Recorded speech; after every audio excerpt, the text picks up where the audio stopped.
کہ کس طریقے سے مشرقی پاکستان کو علیحدہ کر دیا جائے.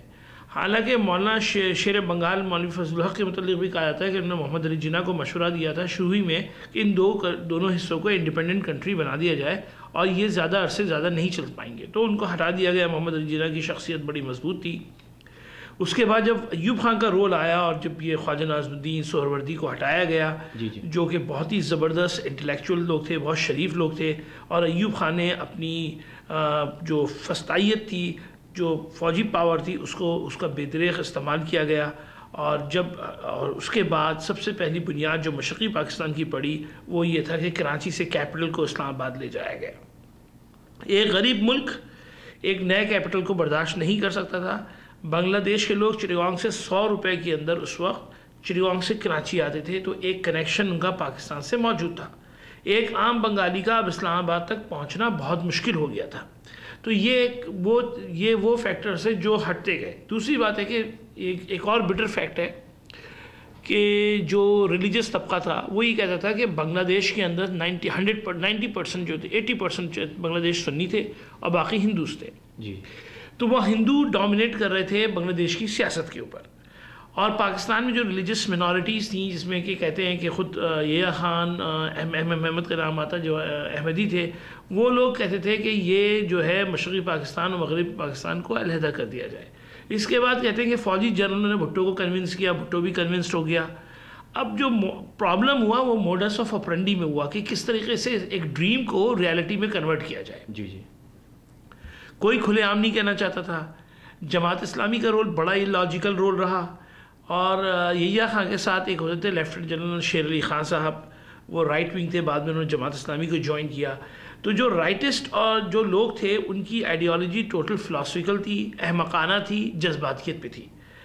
میں کبھی بھی یہ تسلیم نہیں کرتا کہ پاکستان دین مذہب کی بنیاد پہ قائم رہا، کیونکہ جو میں نے اپنے زندگی میں دیکھا ہے کہ ریلیجس آئیڈیالوجی کے اوپر نیشنلزم جو ہے، قوم پرستی، وہ واضح طور پہ حاوی ہوتی ہے.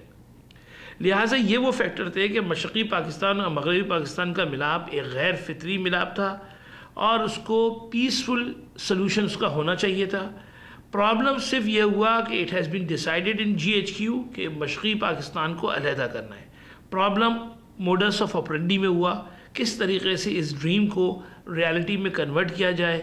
اور جب ایک دفعہ فوج دلدل میں گھس گئی، فوجی آپریشن کے دلدل میں گھس گئی، تو وہ جینوسائڈ کرتی ہے.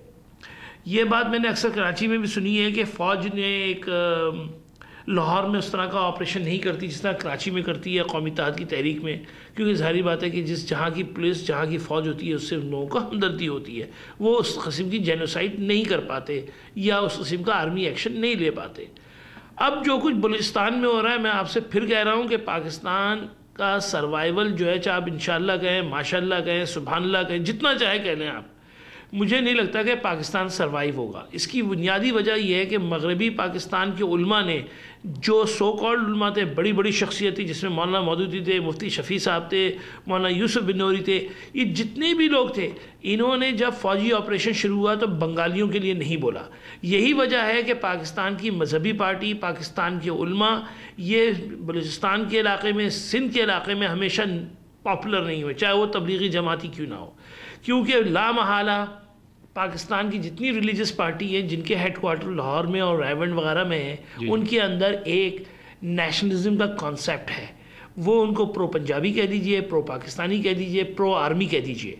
وہ حق بات کہنے سے گریزاں ہوتے ہیں. بلکہ میں کہوں گا جب بنگلہ دیش میں بنگالیوں کو مارا جا رہا تھا تو ہمارے سارے علماء انہوں نے پاکستانی فوج کو ہاتھ پھیرا اور مارو بنگالیوں کو، نہتے ہیں ان کو مارو. جب اللہ کی مار پڑی تو انہی علماء نے کہا کہ اب آیت کریمہ کرو. یہ آیت کریمہ کبھی کام نہیں آئے گا ظالموں کے لیے. لہٰذا یہ بات ہم اپنے ذہنوں سے نکال دیں کہ کوئی ہر شخص کے حق ہیں، چاہے وہ کسی بھی فرقے سے تعلق ہو، کسی قوم کا ہو، وہ اللہ کا بندہ ہے، انسان کی مخلوق ہے، چاہے وہ 6 فٹ کا ہو، چاہے 4 فٹ کا ہو، چاہے کالا ہو یا بالکل سفید ہو. یہ بات رکھ لیں گے، ظلم جو ہے ظلم ہے، بڑھتا ہے تو مٹ جاتا ہے. جس طریقے سے آج بلوچستان میں ظلم ہو رہا ہے، میں آپ کو پھر کہتا ہوں 1970 میں نے اپنی آنکھوں سے دیکھا ہے فوج نے جو جینوسائڈ کی ہے مشرقی پاکستان میں، دونوں طرف سے ہوئی ہے. جو بربریت تھی وہ پاکستانی فوج نے کی، یہی بربریت بلوچستان میں ہو رہی ہے. اور جب برا وقت آئے گا، جب اللہ کا خدا کا عذاب آئے گا، تو پاکستانی علماء کو چاہیے وہ آیت کریمہ کے ورد کے لیے عوام سے دعا نہ کریں، کیونکہ وہ اللہ کی مار پڑے گی ان کی پاکستانی فوج پر، پاکستانی لیڈروں کو جو بلوچستان کے لوگوں کے ساتھ ظلم کر رہے ہیں. میں پھر کہہ رہا ہوں کہ پاکستانی علماء جو ریلیجس لیڈرز ہیں، یہ سب کے سب جو ہیں اسٹیبلشمنٹ کے لوگ ہیں، پرو فوجی لوگ ہیں، اور جب مظلوم کو مار پڑتی ہے تو یہ بالکل خاموش دانستہ طور پہ بیٹھے رہتے ہیں، اور جب یہ ظالموں کو اللہ کا عذاب آئے گا تو یہ اس وقت اٹھ کھڑے ہوتے ہیں، ان کی قوم پرستی جاگتی ہے، اور یہ اللہ سے آیت کریمہ کا کہ وہ لوگوں سے اپیل کرتے ہیں. یہ سب کچھ کبھی بھی کام نہیں آئے گا. میرے خیال میں بڑی سخت بات کی انہوں نے، لیکن یہ ہے کہ مطلب وہ جیسے کہتے ہیں نا کہ اس کو نکلنا مشکل ہو رہا ہے. جی کہ یہ حالات رہے تو پاکستان نہیں رہے گا، اور ظاہر پہلے آدھا پاکستان چلا گیا، اور آدھا جانے والا ہے، تو پھر کیا بچ جائے گا. مطلب یہ ہے تو بڑی سخت بات، لیکن بات ہے سچائی کی. اور بات یہی ہے کہ جب تک آپ کی جو سب سے کمزور مائنورٹی ہے اس کے لیے نہیں کھڑے ہوتے، سب سے جو مظلوم اور سب سے جو بے کس مائنورٹی ہے اس کے لیے آپ نہیں کھڑے ہوتے، تو آپ اگلے دن آپ کٹتے جائیں گے. پہلے آپ نے بنگالیوں کو جو اتنی بڑی، خیر وہ تو ایک جو یہ گزارش کر رہے ہیں فرما رہے ہیں کہ صحیح ہے، شیر بنگال نے بھی یہ کہا پہلے کہ وہ تو ایک بڑی ڈفرینٹ، یعنی کہ ایک یونیک سچویشن تھی کہ بنگلہ دیش ہزاروں میل دور اور سارا کچھ، ایک وہ فیکٹر بھی ہے جو کہ، لیکن جو بیسک بات ہے وہ تو وہی ہے کہ اگر آپ کسی کو اس کا حق نہیں دیتے اور ظلم پہ ظلم کرتے ہیں تو برا وقت آئے گا. تو یہ کیا وجہ ہے کہ پاکستانیوں کی اویئرنیس نہیں ہے اتنی زیادہ کہ بلوچستان میں جو ہو رہا ہے، روزانہ آرٹیکلز آ رہے ہیں، صرف پڑھے لکھے لوگ جو ہے اس کو پوائنٹ آؤٹ کر رہے ہیں، عام لوگوں میں یہ تعصب کیوں نہیں دیا جا رہا ہے کہ فوج ظلم کر رہی ہے؟ میرا خیال ہے کہ سب سے بڑی بات یہ ہے کہ جو عام لوگ ہیں وہ تقریباً 75% جو ہیں وہ غربت کی لکیر سے نیچے رہے ہیں. ان کے پاس کوئی ایکسیس ٹو میڈیا نہیں ہے، ان کے پاس پڑھنے لکھنے کی قابلیت نہیں ہے. اب اس پروگرام کا مقصد یہی ہونا چاہیے کہ ہم آسان اردو میں بات کریں اور لوگوں کو بتائیں کہ جو ظلم پاکستانی فوج نے، پاکستانی پولیٹیشنز نے، یا پاکستانی جو فیوڈل ایلیٹ ہے، خصوصاً پنجابی ایلیٹ، انہوں نے جو ظلم کیے بنگلہ دیش میں، اس کی وجہ سے بنگلہ دیش بنا، جو کہ جیسے فرمایا عباس صاحب نے شاید ویسے بھی بننا تھا، لیکن جس طریقے سے بنا وہ بہت خراب تھا. تو اب وہی طریقے جو ہیں وہ آزمائے جا رہے ہیں بلوچستان میں، اور ہم سب کا فرض ہے جو کہ مڈل کلاس ہے پاکستان کی، یا جو ایکسپیٹریٹ کلاس ہے، جو کہ پاکستان کو اس وقت چلائی ایکسپیٹریٹ کلاس ہے. مطلب ہو سکتا ہے کہ پاکستانیوں کو یا پاکستانی ایلیٹ کو یہ بات اچھی نہ لگے، لیکن پاکستان کی جو ساری ارننگ ہے وہ فارن ریمیٹنسز سے آتی ہے، اور ہم لوگ بے شک پاکستان سے باہر رہتے ہیں لیکن ہم پاکستان کے لیے درد رکھتے ہیں. اور ہمارا بھی ذمہ داری ہے، پاکستانی مڈل کلاس کی بھی ذمہ داری ہے کہ آسان الفاظ میں لوگوں کو یہ بتائیں، اس بات سے بار بار کریں کہ اگر یہ جو ظلم ہو رہا ہے نہ صرف بلوچستان میں بلکہ اور ناردرن ایریاز میں، فاٹا میں، پارا چنار میں، جو کچلے جا رہے ہیں، جو کمزور لوگ ہیں، جو بےکس لوگ ہیں، جو نہتے لوگ ہیں، ان کے لیے لوگ نہیں کھڑے ہوتے تو عذاب آئے گا.